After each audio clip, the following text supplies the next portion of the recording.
आज एक बहुत अहम मुद्दे पे आपसे रूबरू हुए हैं। देश के अंदर जिस तरीके से संविधान को कमज़ोर किया जा रहा है, जिस तरीके से लोकतांत्रिक शक्तियों को कमज़ोर करने की एक साजिश रची जा रही है और ये सब केंद्र सरकार के द्वारा किया जा रहा है। इन स्थितियों को ध्यान में रखते हुए आज से करीब 1.5 महीना पहले आम आदमी पार्टी लीगल सेल ने अपने केंद्रीय नेतृत्व की सहमति से एक प्रोग्राम अपने हाथ में लिया। हम लोग कल मंगलवार 10 अक्टूबर को करीब 12 बजे पटियाला हाउस कोर्ट में हजारों की तादाद में एडवोकेट्स इकट्ठा होंगे, जो प्रमुख रूप से पूरे दिल्ली की कोर्ट से और हरियाणा की कोर्टों से अधिवक्ता बंधुओं को बुलाया गया है। इस कड़ी में पिछले 1.5 महीने से हम लोग अपनी सभी बारों में जाकर हमने सभी एडवोकेट से, चाहे वो कोई किसी भी पॉलिटिकल पार्टी से जुड़ा हुआ था, उन सब से आह्वान किया कि आप हमारे साथ जुड़िए और हमने 5 पॉइंट्स रेज किए। मैं ब्रीफ में आपको वो 5 पॉइंट बताना चाहता हूं, जिस पे हम एक ज्ञापन देश के मुख्य न्यायाधीश जी को सौंपने वाले हैं।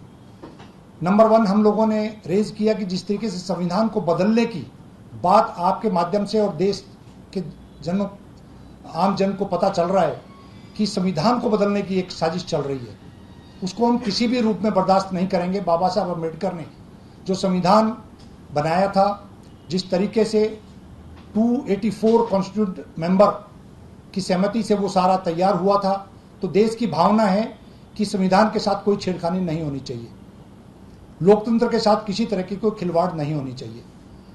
नंबर 2, हम लोगों ने देखा चीफ इलेक्शन कमिश्नर की अपॉइंटमेंट को लेकर जुडिशियल एक जजमेंट आया था सुप्रीम कोर्ट का, उसको पलट दिया गया है, उससे चीफ जस्टिस ऑफ इंडिया को बाहर कर दिया गया है। इससे मंशा जाहिर होती है कि केंद्र सरकार चुनाव से घबरा चुकी है और किसी भी तरीके से न्यूट्रल चीफ इलेक्शन कमिश्नर या इलेक्शन कमीशन नहीं चाहती है। उसका हम लोग पुरजोर विरोध कर रहे हैं। उसकी गुहार के लिए हम मुख्य न्यायाधीश जी के पास जा रहे हैं। नंबर 3, हमने सबने देखा दिल्ली की चुनी हुई सरकार एक बार नहीं, 2 बार नहीं, बार दिल्ली की जनता ने माननीय अरविंद केजरीवाल जी के नेतृत्व में बहुत बड़े मैंडेट के साथ दिल्ली में सरकार बनाई। और आम जन जब अपना वोट देता है तो वो वोट इसलिए देता है कि उसके द्वारा जो नेता पसंद किया गया है, वो नेता की जो गारंटी और नेता की जो पॉलिसीज हैं, उसमें हम लोग कहीं ना कहीं अपना मत देते हैं।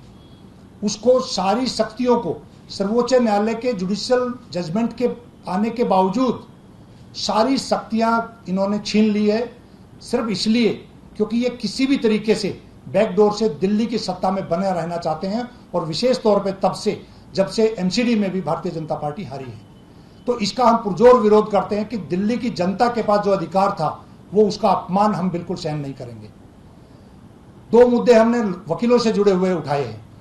आपको ध्यान होगा, आए दिन पुलिस वकीलों पे लाठीचार्ज करती है, वकीलों के ऊपर हमले करती है और झूठे केसों में फंसाती है। वकील समाज पूरे हिंदुस्तान में इकट्ठा है, यूनाइट है।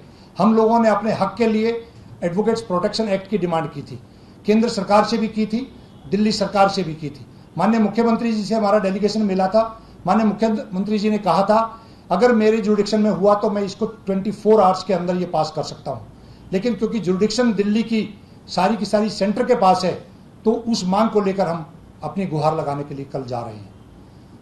5th, हम लोगों को आपने देखा होगा सीआरपीसी, आईपीसी, एविडेंस एक्ट, जो इतने सालों से हम लोगों को, क्योंकि स्टेक होल्डर हम लोग हैं, आम जनता को न्याय दिलवाने के लिए कोर्ट्स के अंदर लॉयर्स जाते हैं, हम लोगों से बिना पूछे। मैं इलेक्टेड रिप्रेजेंटेटिव भी हूं दिल्ली में मैं आज सिटिंग वाइस चेयरमैन हूं बार काउंसिल ऑफ दिल्ली का। उसके बावजूद हम लोगों से नहीं पूछा गया, हमारे रिप्रेजेंटेटिव नेताओं से नहीं पूछा गया, और आप सीआरपीसी, आईपीसी को चेंज करना चाहते हैं।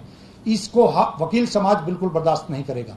इन सब मांगों को लेकर कल हम एक शांतिपूर्वक मार्च 12 बजे पटियाला हाउस में इकट्ठा होंगे, 12:30 बजे वहां से हम कूच करेंगे। मैं आपके माध्यम से निवेदन करना चाहता हूं कि कल आप 12:30 बजे से लेकर और 2 बजे तक हमारे साथ जरूर ज्वाइन करें।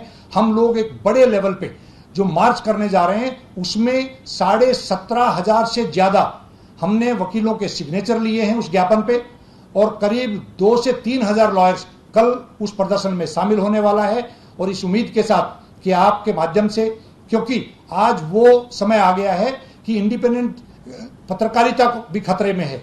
जिस तरीके से जो विरोध में बोल रहा है उसी को जेल में ठोका जा रहा है, जो विरोध में नेता बोल रहा है उसको झूठे केसों में फंसाया जा रहा है। इन सब जातियों के खिलाफ लोकतंत्र बचाने के लिए सेव कॉन्स्टिट्यूशन, सेव इंडिया की मुहिम को आगे बढ़ाते हुए कल हम सर्वोच्च न्यायालय में जाएंगे और चीफ जस्टिस ऑफ इंडिया को अपना ज्ञापन सौंपेंगे। जय हिंद, जय भारत।